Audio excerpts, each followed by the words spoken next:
management that those who have the most to lose do the least to protect it from happening. But what do we have to lose as a country? If we continue to use the Electoral College, then we lose our democratic standing. And our station, as a free nation, we can never be a true free nation in the Electoral College.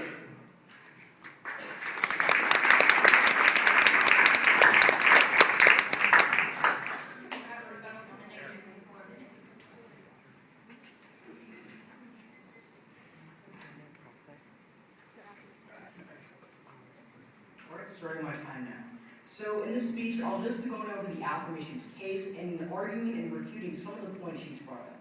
So our first contention today talked about how the Electoral College destroys numerical equality, and that votes only really count in swing states, but in a popular vote, every vote actually matter. However, what she fails to realize is that, number one, all because that we do have some of these swing states, it does not diminish the impact of these different states. Like take California, for example. It has 55 electoral votes. When we look at like all these other battleground states, they have only like 10 to 15 votes. So although they may be the tipping point of the election, all these different states who have a huge population still have their voice being heard underneath the Electoral College. So even in the Electoral College, we still represent part of the whole idea that certain populations in America deserve to be represented more. But what the Electoral College does is it preserves the rights and it protects the smaller states from a tyranny of the majority or the majority of these other states.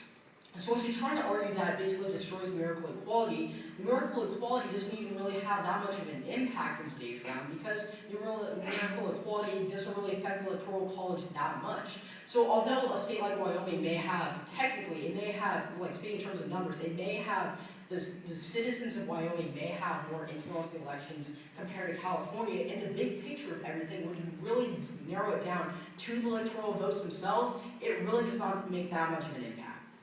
Now moving on to her second contention today, she talked about how some states matter more than others, and that states such as Wyoming get at least 2 electors.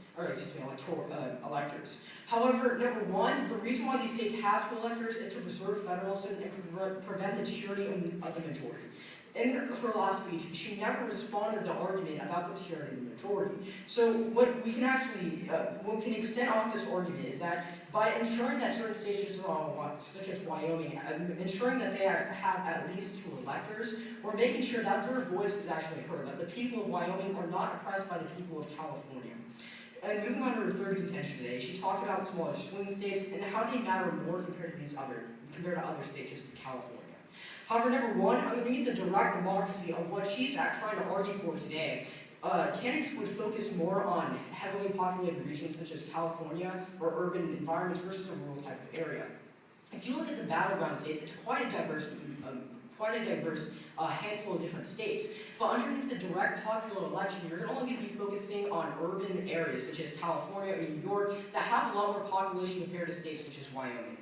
Now moving on to her fourth contention today, she talks about how it discourages voter turnouts and how basically people don't actually go to the polls because their vote doesn't matter. However, number one, voter turnout is not necessarily linked to the Electoral College. It all depends on where the candidates are actually campaigning. If you look at the battleground states, they've seen 15% voter increase within the last 10 years. So what these states have is that when you have these people, the candidates campaigning in these different states, it depends more about where they're campaigning versus whether or not the Electoral College is actually causing this voter turnout. So underneath her advocacy of direct democracy, if we were to have more people campaigning such as California, we'd see a voter increase in states like California, but a voter decrease in different rural areas such as those battleground states we have right now, or different areas beyond those battleground states. So now, addressing a couple of points she made on my contention today. This whole idea of federalism. Now, she talked about how basically that liberty can produce democracy and democracy can produce liberty. However, number one, the Electoral College still ensures liberty because it ensures that these states still have their own rights in terms of determining the electoral process. She also talked about who's actually going to check the people of the electors. However, under federalism, states have issued these numerous laws to protect against faithless electors. So they've been exercising their federalism to go against this. Now, in response to my third contention, she talked about there's nothing wrong with the third party, however, it destabilizes the two-party system we currently have. So for all these reasons, hope for the strongest vote indication.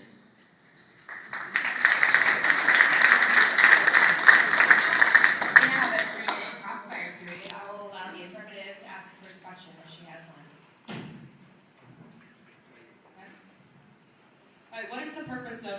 voting.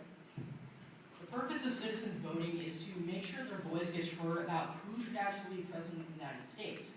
However, the Electoral College still represents this because states are more voting in a block system versus just a national election where it goes beyond state lines. Negative, do you have a question for the affirmative? Yes, I do have a question. So can you clarify your reputation about liberty and democracy in response to my first contention about federalism? Definitely. I believe that liberty is when the state has lower control over what the population does. And if the state is just appoints electors to categorize votes, and if the state creates all this complicated system in order for the vote to go through, that is going directly against the liberty of a person to vote. I'd like to ask him a question now. Now, if our founding fathers couldn't even agree on this, and the only reason they did was because of slavery, then how is it still relevant? It is still relevant to today's society because, number one, if you look at the Electoral College, it has been reformed over the past several years. All because the framers had an intent about the Electoral College, it has transformed over time and has shown its ability to basically transform, like I've already talked about. But number two, this whole idea of federalism, where that states can basically make their own laws when it comes to basically voter fraud or these different types of processes about the Electoral College, specifically towards elections. Alright, so what was your third contention today? Were you talking about how smaller swing states have more of an impact on the election versus bigger states such as California? I was talking about how every vote is not counted equally. Like I said, in Wyoming, your vote counts 3.5 times more than California. Every state has a disproportionate creation of vote, and that is not really what a democratic system should stand for. And also, I'd like you to expand. I know you're advocating federalism a lot. Can you expand on how exactly the Electoral College preserves the rights of the people while still preserving the state-federal relationship? The whole idea of federalism is not necessarily to protect the rights of the people. That's way out of different things such as the Bill of Rights. But the whole idea of federalism is that we need to protect states' rights, preventing a tyranny of the majority, like I've already mentioned in my second convention today. Alright, so you basically talked about how there's nothing wrong with third parties, and that actually helps elections. Can you please expound upon this idea? Yes, I believe that third parties, there's nothing wrong with them. First of all, they've never even won an election, and second, if they did, that obviously means it's because the people wanted them to win, which is what elections are supposed to be about. And second, if there's a third party candidate that is, for instance, 6% of the votes, it sort of makes the difference between the other two candidates a bit bigger and actually clears out the election a little bit. That ends our crossfire time. Oh. We now have a 3-minute period in which the judges have been able to pass questions down to our moderator, Dr. O'Connor, and she will now ask some of those questions with a 3-minute period. Dan's ready. So Fred, the affirmative. As an alternative to the Electoral College, would you substitute national voting as a whole for each state having a popular vote? Well, I believe that the votes should still be tallied in the same fashion they are today. The state should collect the votes, but I don't, that way it provides an organized system, but I do believe that it's important that it is directly the popular vote in that electors. As a follow-up, though, this is my question. Given technology as we use it, is there a need really for organization? Yes, I mean, as we saw in the Florida election, I mean, votes do get messed up, and so if we did it at a national scale, it would be a bit difficult. So I just like to, so each state will submit their votes, but instead of submitting their electoral votes fully for one candidate, they can split a divided popular vote. Okay, and for the negative, it is clearly possible from our last presidential election for the winner of the Electoral College to lose the popular vote for the Bush. Do you view this as a positive, negative, or neutral? I view it as a neutral thing because although the voice of the American people, although Gore did maintain a popular vote, in the meantime, this is one of the ramifications of the Electoral College, so to say, but in the meantime, we're still preserving federalism. So, on one hand, we're not necessarily getting a direct democracy or ensuring that all the voice of the American people is heard, but in the meantime, in exchange for that, we're preserving federalism and state rights. Okay, Dave has asked the question of the negative. Aren't the checks and balances of the legislature, the presidency, the Supreme Court sufficient without the Electoral College? I believe they are are not, because all those are federal entities, and a lot of them do not directly act on states, although they have in the past. But we must come to the conclusion is that when you have the Electoral College, it's one of the few bastions left in federalism. Like, there's not a lot of political institutions right now that preserve federalism. However, the Electoral College is one of them. And another, for the affirmative candidate, if you eliminate the electoral college, don't you eliminate the willingness of candidates to campaign in small states? I don't think that's true necessarily, because although they will be focused definitely on bigger states, and I can't deny that, it will be focused on bigger states and therefore more of the population, smaller states are not ignored at all, because each state does have different state laws that correspond to federal laws, and therefore it is important to keep all of the states in mind, and candidates definitely need to do that, because although the California and New York matters, I mean, you can't win an election just based on For Dan, for the negative, if presidential elections, can't read your handwriting, are limited to a handful of swing states, how does that preserve federalism? Well, if you look at federalism, a lot of these, we're not really focused on swing states, for example, but more states such as Wyoming that have such a small population that we need to ensure that those states still get their electoral votes. Although the Electoral College may have where a couple of swing states really decide the election because based on the balance of going one way or the other, we're still ensuring that the electoral votes of a state like Wyoming are still preserved.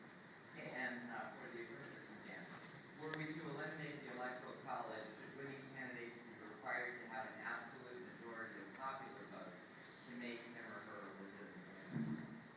Yes, I believe, well, obviously if there's a third-party candidate, then it won't be over 50%, but I do believe that they should have more votes than any other candidate in the popular vote. And then finally, from Beth, could each of you make a statement very briefly, over time, summarizing the place of voter turnout in your own district? Of course.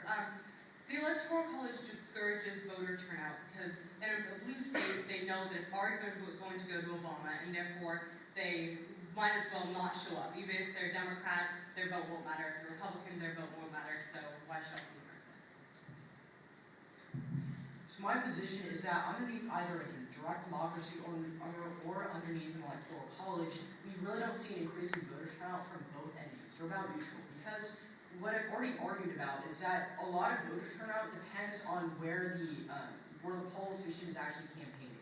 So underneath the electoral college, they're only campaigning in these swing states, while in a direct democracy, they're only campaigning in these bigger states, just as California. Thank you. We'll now turn it over to the affirmative for her closing statement of 3 minutes.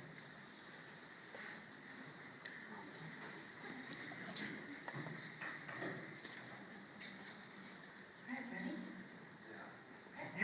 I only have 3 minutes, which is a lot less time than it seems, so I'm going to basically sum up this debate into what I summed it up before, but go into a little more. The electoral vote versus the popular vote. And before I say absolutely anything, I'd like to focus on just one thing that my opponent has said that I think is extremely important to this debate. Now, he said that the Electoral College, its goal is not to protect the right of the people, but to protect the right of the states.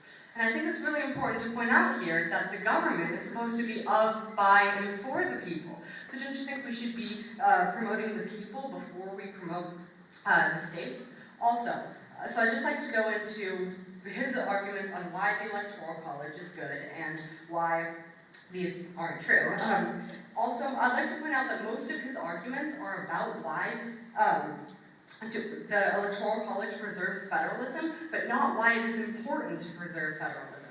Now, although it may preserve federalism, why is that better than changing to a democracy? Why is this system better than a system in which is a democratic nation, every vote counts equally, and encourages people to show up to the polls? Now, he said that numerical equality doesn't really matter. However, isn't that exactly what's supposed to matter? Is that a person in California's vote counts just as much as someone in Wyoming, because they are an American citizen. And because they are an American, they are recorded the right to vote. Now, the right to vote has been an extreme, it doesn't happen very often in history. And so when it happens, let us make sure that it is really counting and that every vote counts the same. And he said that